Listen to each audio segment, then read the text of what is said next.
In this video, I'm gonna tell you something that helped 4,000 developers get their job.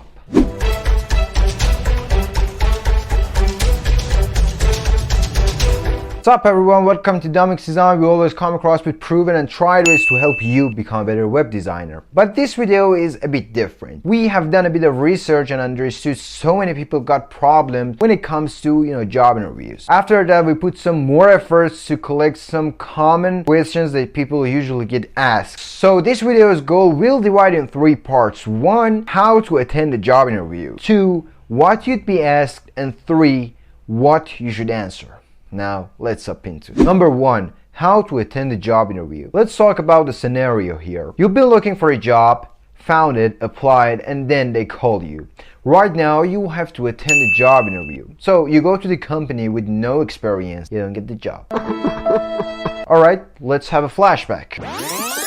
You apply for a job and you want to attend an interview. But before and during it, you have got to do something to increase your professionalism. Number 1, dress for the job. Look, one of the most important elements of job interview is you have to know what to wear for a business meeting. Whether you're walking into the company for the first time or you're currently work for them and you want to attend a business meeting. The outfit you choose depends on the brand culture and the position you're seeking. Number 2, listen. Look, one of the most important thing you should do is listening. From the very beginning of your interview, your interviewer is giving you information either directly or indirectly. If you're not hearing it, you're missing a major opportunity. Remember, good communication skill includes listening and letting person know you heard what was said. Number 3, talk, but not too much. Telling interviewer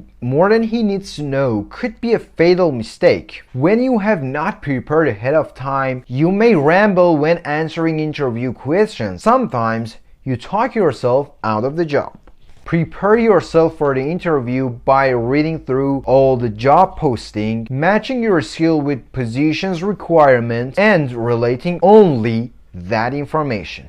Number 4, don't be cocky. Attitude plays a key role in your interview success. There's a fine balance between professionalism, modesty, and confidence. Even if you're putting on a performance to demonstrate your ability, overconfidence is as bad, if not the worst, as being too reserved. All the interview tips in the world won't save you if you come off as unpleasant to work with. Number 5, ask questions. When asked if they have any questions, most candidates answer no. Wrong answer. Look, you want to work for the brand, you want to work for the company, but if you don't ask your questions, if you don't know anything about the brand you're gonna work with, how you're gonna work for the brand, how you're gonna be successful in that position, you have to keep asking. Not too many questions, but you have to ask your most important questions that you don't actually know about the brand or about the company or even about the position you're seeking. Try to answer about your role in the brand. Try to answer what you're gonna do for a brand, their goals, I don't know, just ask whatever questions that you're curious about. Now the main part begins. By the way, if you like this video so far and if I could help you so far in this video,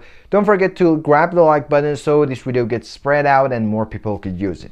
Thank you. What the interviewer is looking for. When preparing for an interview, try to put yourself in the interviewer's shoes. If you've ever been on the other side of the table, try to draw on those experiences. Hopefully, they've looked at your resume and have been given some instructions from the hiring manager.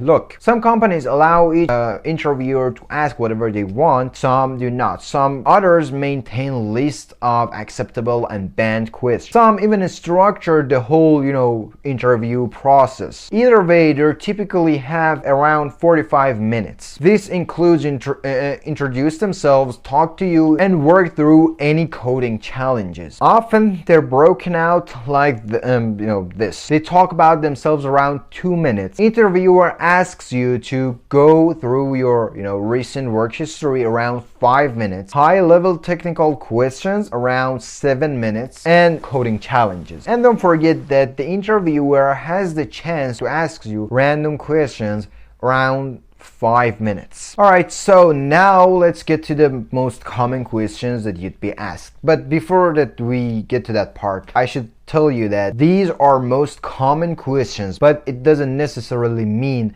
that they'd be used in your job interview as well.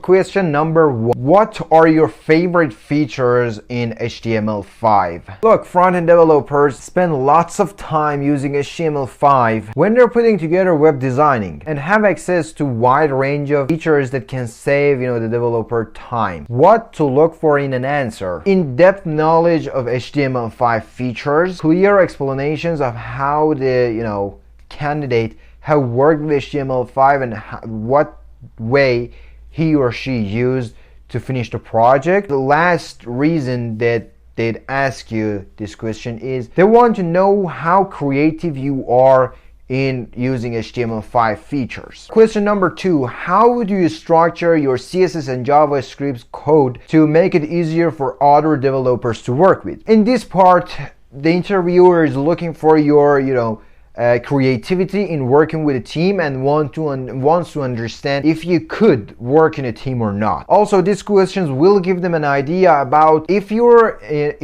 designing a website or an application, other developers could work with them and could edit their code or not. Question number 3, can you explain the concept of a CSS float and provide an example of its usage? This basic question is a great way to screen the interviewer and ensure that they are more than acquainted with CSS. What they're looking for in this answer: a concrete definition of CSS, examples of how the applicant uses these examples in their project, and confidence in explaining this technical concept of the CSS floats. If you haven't liked this video so far, once again, don't forget to hit that like icon so this video gets spread out and more people could use it and more people could get hired. If you want to improve your web designing skills, there are 2 videos here. This one is what the YouTube chose for you, and this one is what I'm suggesting you.